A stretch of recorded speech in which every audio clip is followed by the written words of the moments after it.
NXT, March 21st. Let's get into it.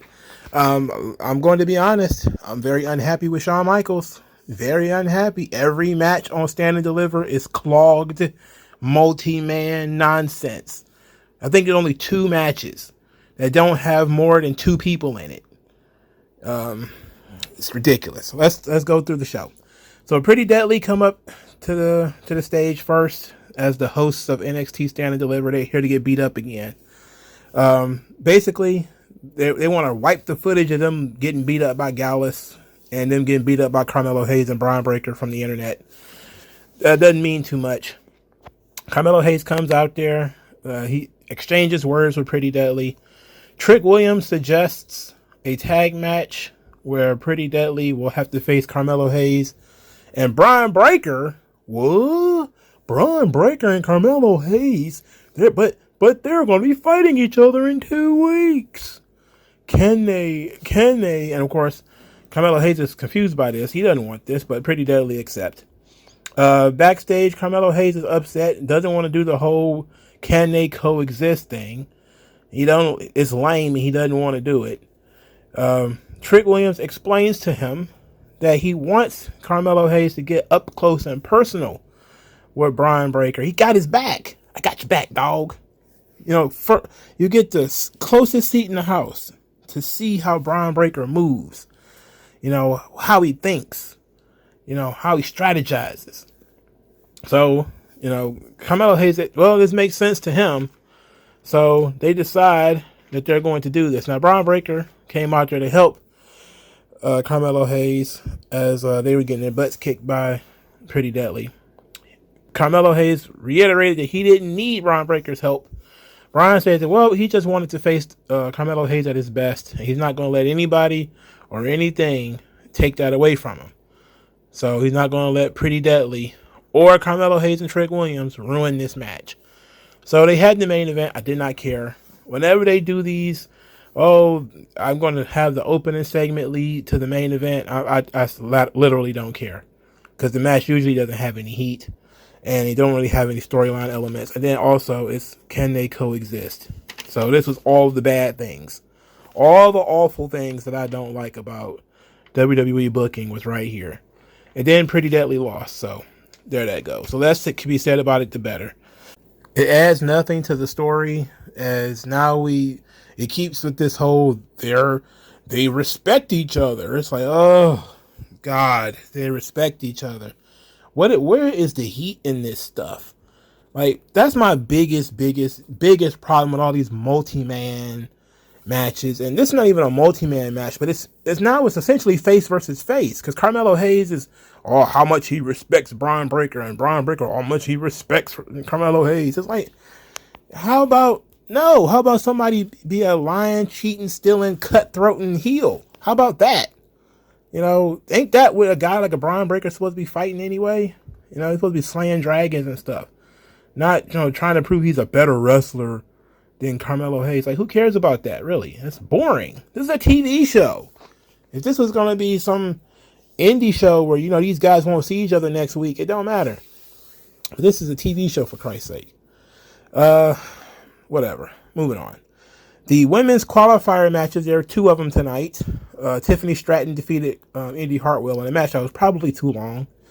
Tiffany Stratton looked great as usual. Indy Hartwell threw a tantrum after the match, which is like her 4th tantrum. They keep forgetting that she's a loser and has been a loser for like 6 months. And every couple of weeks she teases turning heel or she throws a tantrum because they keep forgetting the last time they did that. So apparently now she's angry again because she lost another opportunity. Well, that's just too bad. The other match was Lyra Valkyria defeating Ivy Nile. Ivy Nile is a sad case, very sad case. She came in like an absolute beast. She was jacked. She was stone-faced. They tried to limit her talking because of how girly her voice sounds. But, you could look at her. She's like she was made chiseled out of granite. And it was an absolute beast. And now she's got sparkles all over her face. and she's talking about how she was bummed out that Tatum Paxley turned her back on her. Not even talking about ripping Tatum Paxley's head off and kicking it into the crowd or nothing. Just, we were best friends. I let my guard down and I got burned. It's like, great. Thank you. Thank you for this. Generic promo. You know, generic. We were friends. Why would you do this? Like, come on, please. Where's the fire? Where's the anger? And then she lost clean to Lyra Valkyria. They didn't even have Tatum Paxley come out there and cost her the match. She just straight up lost. So Ivy Nile went, a long time without losing. I think the only person she had lost to in the first year was Meiko Satomura. Now she's losing every damn week. Like, this is ridiculous. Somebody's got to explain to me. Sit down and explain to me like I'm 5 years old why Ivy Nile is doing all these jobs. Why? What did she do wrong? Who does she piss off? Because it makes no, even the argument is that she's green and she doesn't really know what she's doing. Even if that was the argument, you still wouldn't do it the way they did it.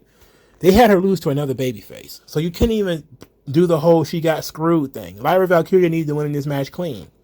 And therefore she did. So now the women's ladder match, I guess, is complete. I don't know how many people in this match. I think it was supposed to be 4. It is Zoe Stark, who sucks. Tiffany Stratton, who is the favorite and probably should be the women's champion. Lyra Valkyria, who was actually pretty good and was probably going to be the NXT UK women's champion before they decided to, get rid of that brand and she got hurt.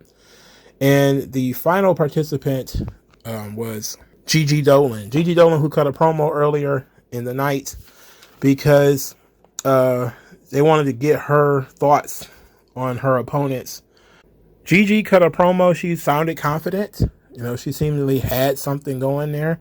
Tiffany Stratton ended up interrupting her, basically saying that the title is hers and everybody else is going to, play second fiddle. The Roxanne Perez thing, they're continuing it on Twitter. There seems to be some confusion about what's going on, but there's not really that much confusion, if we're being honest. She's basically went on Twitter and thanked the WWE Universe for their outpouring of support. And then says that the doctors are no closer to finding out what happened to me at Roadblock. So nobody knows what's happening to her. She's a medical mystery. Somebody call House. Or who else is was like the surprise doctor or whatever? Who was that guy? Doogie Howser or whatever. Somebody call somebody to do it. She's a medical marvel. We don't know what happened. She just passed out and was going to be passed out for 2 weeks. There's been some conspiracy theories, of course, that was tossed around that the title was taken away from her so that she can go to the main roster after WrestleMania. And maybe they're going to call her up. There's also some people saying that this was legitimate and that there was a legitimate injury or a legitimate illness or something to that effect that required for her to be pulled from the roster temporarily. I'm not sure which of those things I believe. I'm more apt to believe they took the belt off of her without her losing because they wanted to do something special for her call up, or are they going to pull another Shawn Michaels storyline where she comes back claiming to be the real NXT Women's Champion? It's possible. All things are possible. Anything can happen in the World Wrestling Federation. I can tell you that much. That much is absolutely true. Anything can happen in the World Wrestling Federation. Why we had to have 4 women in a ladder match, I don't know. It is what it is. Of the 4, pretty much any of them could be a valid candidate to be the champion. And I can say that. Triple H and Shawn Michaels love them some Zoe Stark. I could see them picking her just because they like her. Gigi Dolan got a lot of momentum. Tiffany Stratton also has a lot of momentum. Lyra Valkyria, like I said before, was probably on her way to be the NXT UK Women's Champion. They've been protecting her on NXT mostly. She doesn't wrestle a lot. She hasn't been exposed a lot. So they're trying to keep some kind of air of mystique to her character, which is why, putting her in a fatal 4-way ladder match probably doesn't make much sense, but whatever. If I had to put some money down, I think they were going with Tiffany Stratton and Gigi Dolan in the future, especially since JC Jane is now hurt.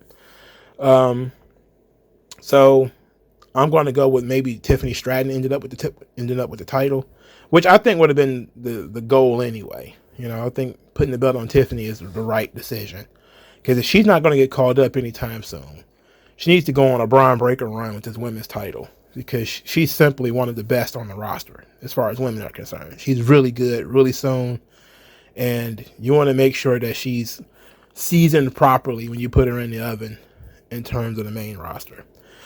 Okay, so move on to the tag team championships. Gallus is drinking pool, and drinking pool. They drinking from pools apparently. They're drinking beer and playing pool. The Creed brothers crash the party. They drink pool. I keep saying drink pool. They drink beer and play pool with them. Then the Creed brothers want to play darts. So Gallus whipped their asses in pool. The Creeds whipped their asses in darts. And then they agree in a very manly, masculine handshake to have the tiebreaker be a tag team championship match. And then they go outside, only to find out that Tony D'Angelo and Stax are outside. So Tony D'Angelo and Stax invite themselves to this little shindig. And they all have one big party in the bar, to which everybody's drinking and playing pool and darts, and everybody's so happy. And we see the results where the boys are laying all over the floor. It's like Hangover. Everybody's drunk and happy, and Tony D'Angelo's grinning, and he's about to get out of here. And they all, and Gallus is like, hey, why should the fun end here? We should, take this to the triple threat match at Stand and Deliver. And I was like, what? So there's no heels in this match? Nobody's a bad guy? Everybody's just a drinking buddy to the next person? Why would you do this? Why would you make a match in which everybody in it is a drinking buddy? Who books this match? Who booking this conflict-free wrestling? Why is this happening? Like, Gallus are supposed to be like surly dudes. And there's, I can see them being friendly with the Creed brothers. Okay, the Creed brothers kind of jocks. Get a lot of macho dick measuring between the two. But ultimately, it's going to come down to throwing some hands. But Tony D'Angelo and Stax, like, they're freshly turned baby faces too. For me, this is ridiculous, bro. It's ridiculous. Look, I get it. We don't know what to do in terms of who do you leave off the card, considering if you continue with the storylines that you created, then probably the Creed brothers wouldn't be on the card. Then, what are you going to do? Like, the Creeds they're good talents, great talents, actually. Why would you leave them off the card? It's like, well, because you failed to create a storyline that would make them interesting enough to be in this position. You did that. Now you're just like, well, I don't know what to do. Just throw them all together. So every match got 6 fucking people in it. So it's like, Jesus Christ. And it's even worse because, again, now it's all baby faces. Like, nothing but why should anybody want to watch this match? I understand it's mid-card filler.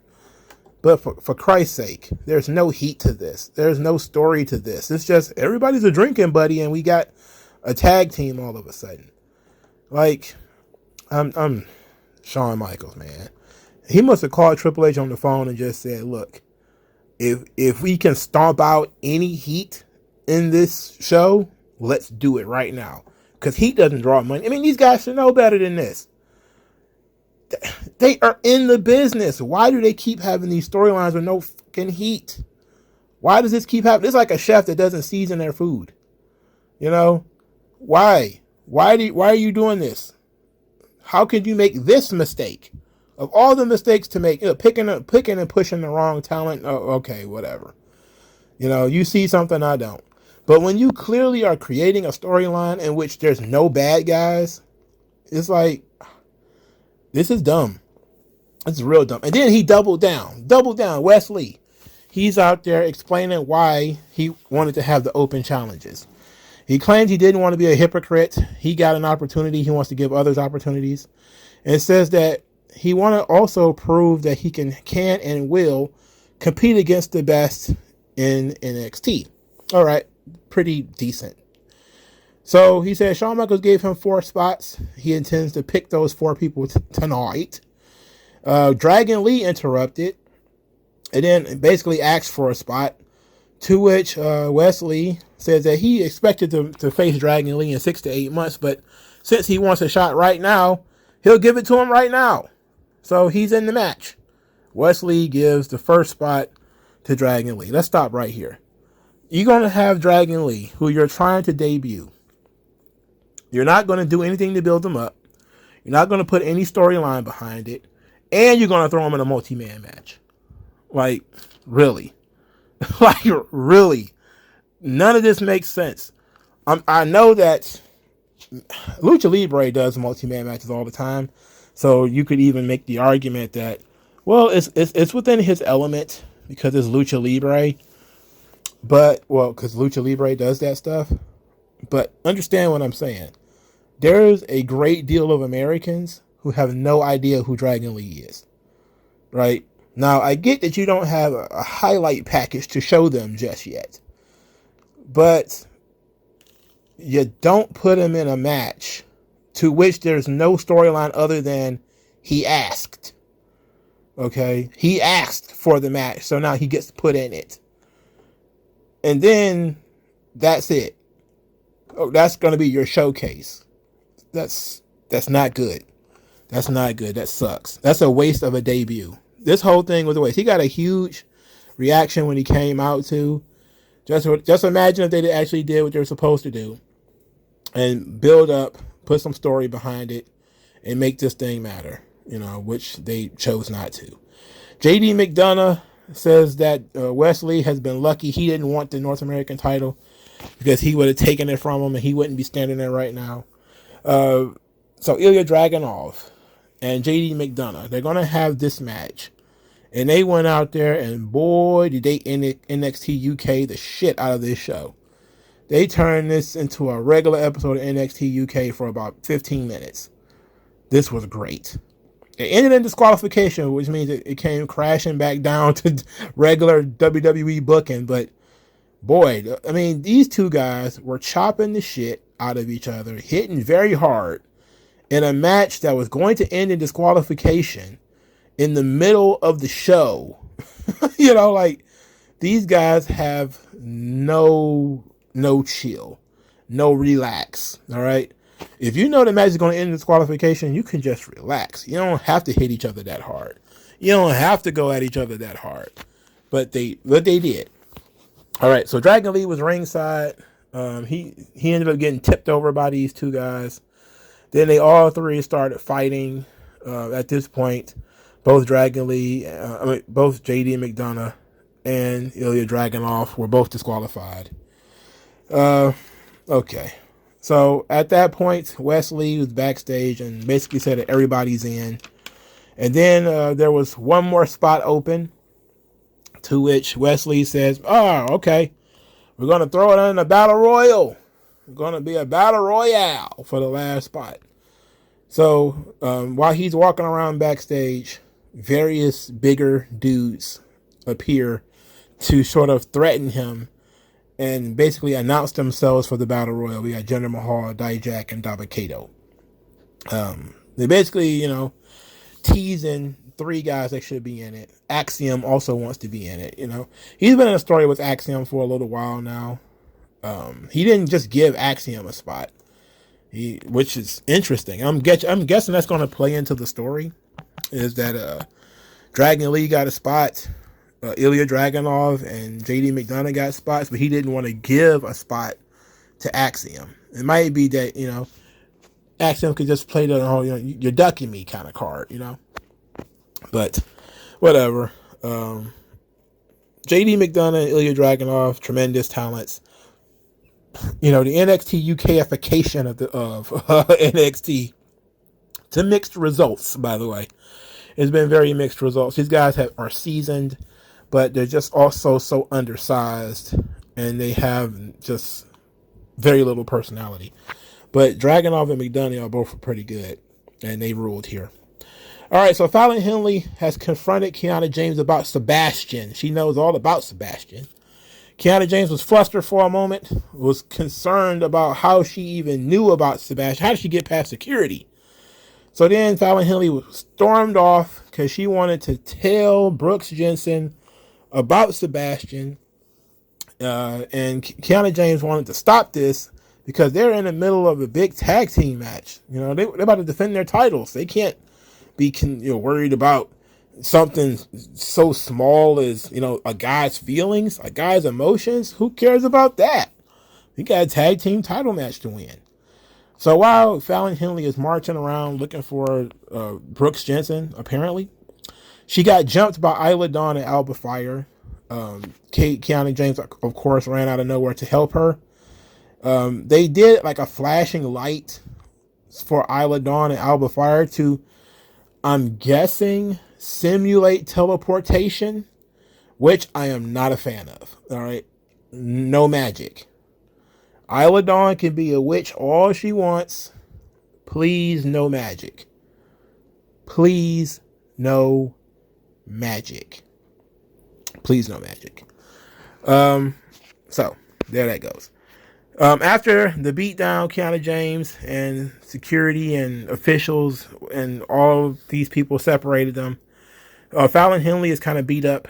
Kiana James says, look, let's keep this between us. This whole, Sebastian thing. And, at least until after the title match. And Fallon Henley actually agreed. And that's a heel turn. That's a heel turn. If you got some damning information for your friend and you keep it from them, I'm sorry, sister, that's a heel turn. It's like when everybody knew that Dale Gribble was being cheated on. Everybody knew about John Redcorn except Dale Gribble. So now Brooks Jensen is Dale Gribble. Kiana James is gonna have like a brown baby. And he's going to be like, my ancestors are half Puerto Rican or some nonsense. Ugh. It's an interesting way of forcing them to be partners by having them share a secret, which is interesting. It's very something you would think about like high school girls, but okay. They did a backstage reminder about Hank Walker because he's still a thing. And his journey, from being a security guard to being, trained up a little bit by Drew Gulak and then abandoned by Drew Gulak. There's a very short promo. Charlie Dempsey says that Hank Walker has no killer instinct and will just be another nice guy on the roster. Would be nice if we could actually use Charlie Dempsey and not waste his time with this Hank Walker stuff. Hey, wouldn't it be nice if Charlie Dempsey was in this North American title match? Wouldn't that be nice? Oh, yeah. That would be too much like right, though. It's just too much. I'm giving it too much thought. Giving it way more thought than Shawn Michaels did. I can tell you that much. All right. They had the great debate, which was absolute chicanery.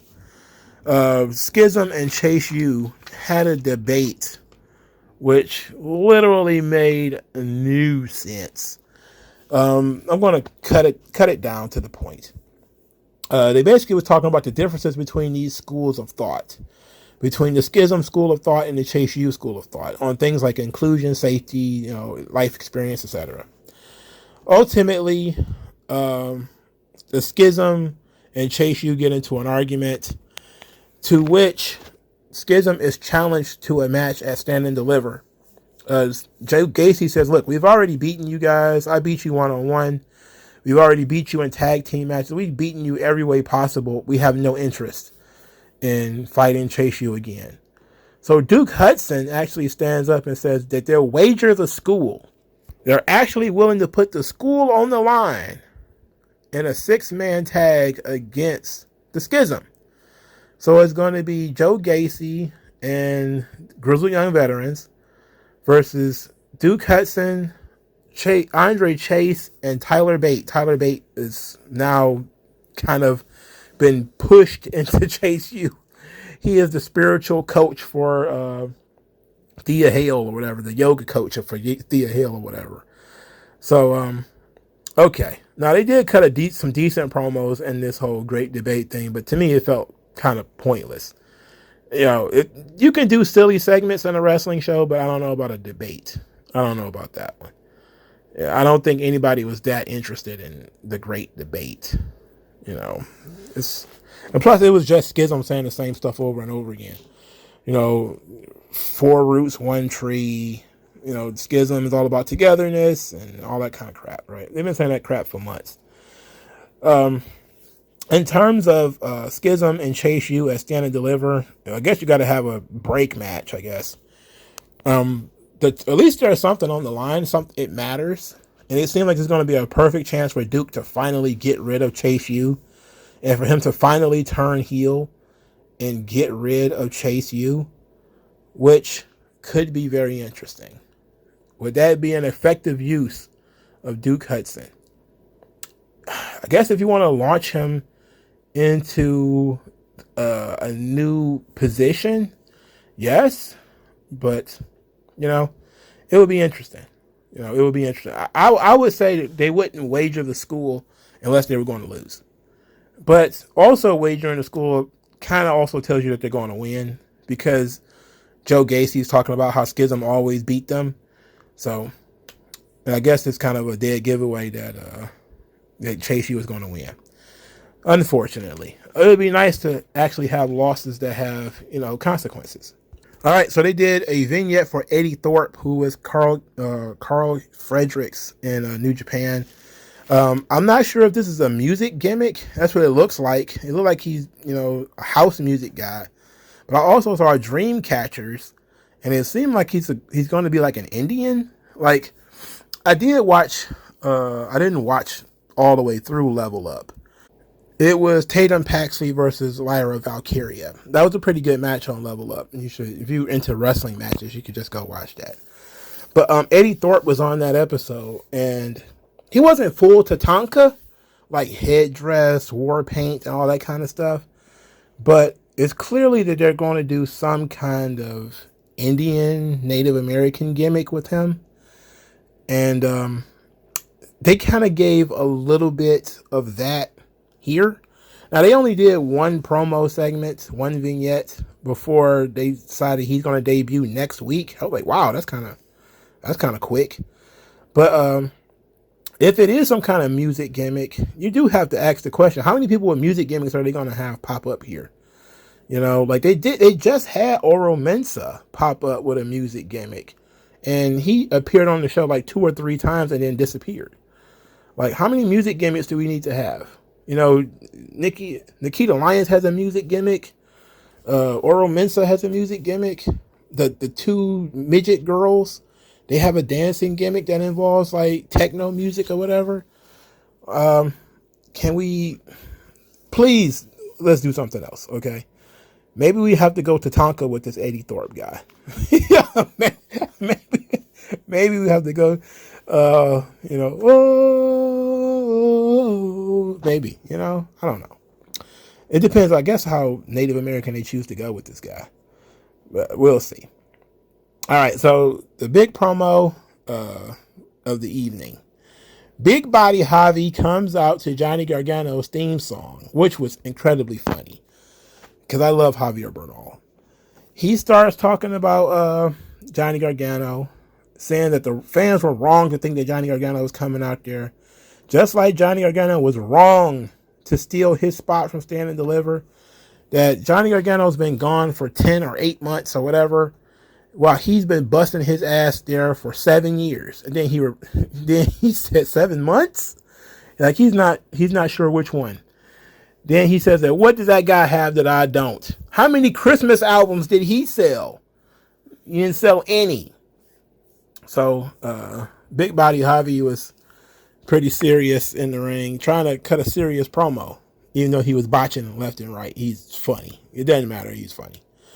The real Johnny Gargano came out there, with his Smurf self, and beat up Javier Bernal and threw him into the steps and everything. It's real unfortunate.